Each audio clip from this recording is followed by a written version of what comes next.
So hey hello WhatsApp, welcome again in other new video. আশা করি তোমরা অনেকে ভালো আছো, তোমাদের দোয়া ভালো আছে, আমি ইনশাল্লাহ অনেক ভালো আছি। তো আবার একটা নতুন ভিডিওতে তোমাদের সবাইকে স্বাগতম। আজকের ভিডিওটা তোমরা সম্পূর্ণ দেখবা, ভিডিও শেষে আমি কিছু কথা বলবো। সো বেশি কথা না বলে ভিডিওটা শুরু করা যাক, চলো লেটস স্টার্ট। এখনো জ্ঞান ফেরেনি মাগুরায় ধর্ষণের শিকার শিশুটির। চিকিৎসকরা জানান তার অবস্থা আশঙ্কাজনক। আরো 48 ঘন্টা পর্যবেক্ষণের পর শিশুটির আপডেট জানাতে পারবেন চিকিৎসকরা।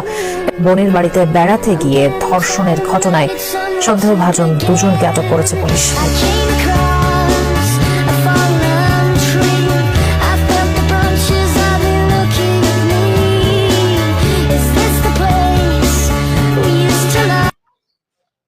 মানুষত্বটা আজকে কোথায় ভাই?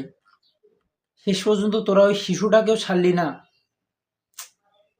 ওটা যদি তোর বাচ্চা হইতো, ওটা যদি তোর মেয়ে হইতো, তোর যদি বোন হইতো, ওটা তুই কি এই কাজটা করতে পারতি?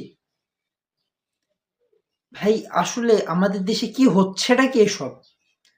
আজকে ডাকাতি, আজকে মামলা, আজকে চুরি, আজকে ছিনতাই, আজকে ধর্ষণ, মানে এসব কি হচ্ছে আমাদের দেশে? এইসবকে আমরা বাতিল করতে কিছু করতে পারি না? এসব কবে বন্ধ হবে আমাদের দেশ থেকে ভাই? শেষ পর্যন্ত তারা এই শিশুটাকেও ছাড়লো না, এই শিশুটার জীবনটাও তারা নষ্ট করে ফেললো।